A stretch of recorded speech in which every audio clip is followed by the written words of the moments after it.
You're right, I agreed. As long as we keep our suspicion to ourselves and don't tell anyone else, it's okay. What wouldn't be okay would be telling other people that we're suspecting Mr. Lusher. I added one final thought.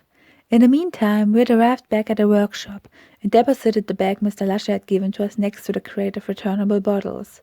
Our most precious evidence, the bottle, was put onto the same table as the postcard.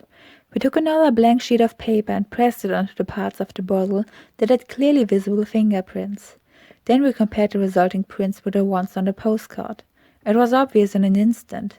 They weren't the same. The postcard fingerprints Maxwell was much farther to the left than Mr. Lusher's. We let out a breath of relief and looked at each other. That leaves those teenagers that have been causing their bits of mischief around the village lately, concluded Kai. Could be, I admitted. I wouldn't jump to a conclusion so quickly. We can't be 100% sure that they were the ones who broke into Mr. Clumpman's store. There could be other suspects we don't even know about yet. And it's going to be much harder to get those teenagers' fingerprints.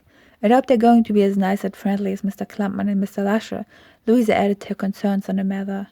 You think there's a chance we could lure them into a game of pretend like we did with bubblegum yesterday? Kai proposed. They'll be a thief and we take another brand bottle. They're not going to play with us, I dismissed him. We're literal babies to them. They're not even going to look at us, not to speak of playing along with a silly game we came up with. Louisa nodded and Kai shrugged because he couldn't argue with my logic. But what are we supposed to do then? Asked Kai. Our investigations have come to a bit of an abrupt stop. It's not like we could do anything right now anyway, I pointed out. They're still gonna be in school at this time of the day. After all, they didn't get a week of unscheduled holidays. We're gonna have to wait until we have a new idea. We could pay another visit to Mr. Clumpman. Maybe he's found something to help us out while cleaning the store. Both Kai and Louisa found that to be a good idea, and we were about to sneak back out of the workshop door. After all, we'd seen Mr. Clumpman on our way to visiting Mr. Lusher. All of a sudden, Janine called out to us. Anna, Kai, Louisa, would you all come here, please?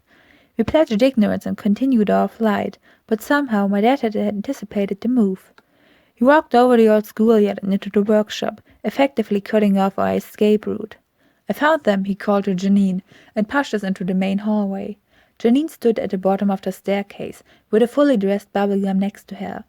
The prospects for our future freedom started to look very pessimistic. We didn't even know about your visit a week ago, started my dad. Otherwise, we would have tried to postpone this appointment. But as things are, Janine has an appointment at a gynecologist today. She's going to have an ultrasound scan to take a first look at a baby. You'll have to look after bubblegum for a bit. He noticed our deeply unhappy faces and enthusiastically added, Now come on, we allowed you to do whatever you wanted ever since you came here. And you've clearly taken advantage of that. I don't even want to know what exactly you've been up to. An ink pad, a dirty coffee pot, and a beer bottle of unknown origin in the crate at the workshop. I don't have a good feeling about any of this. Let's just hope Mr. Strathmans won't pay me another visit tomorrow, shall we?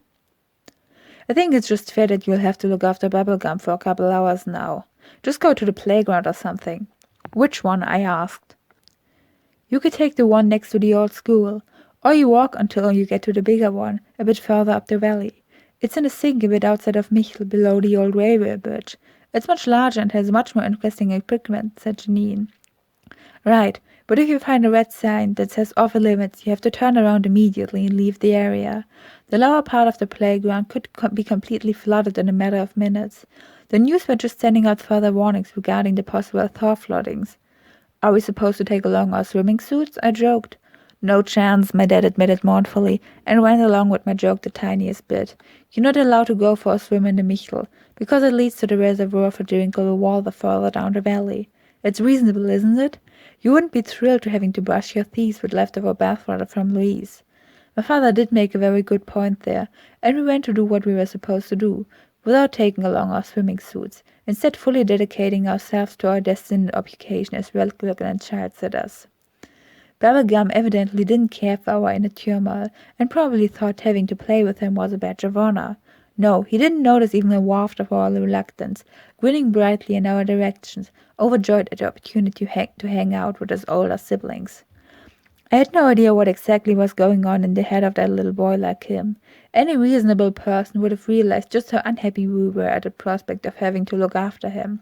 Dad and Janine handed us 12 euros of pocket money to buy treats from the local bakery if we wanted to, and drove off in my dad's old car.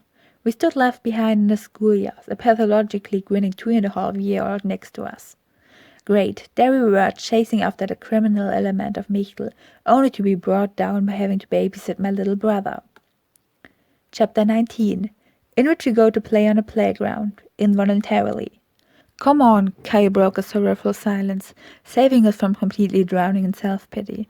I say we take a look at that bigger and better playground at the very least. We get to experience the thrill of a possible flood. We stopped at a bakery, buying a milk roll for bubble gum and 2 milk rolls for each of us, and a bottle of vanilla-flavored milk that we decided to share amongst each other.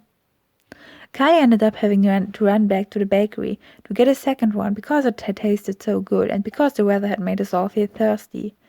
We disposed our trash into a trash can, just the way we'd learned in school.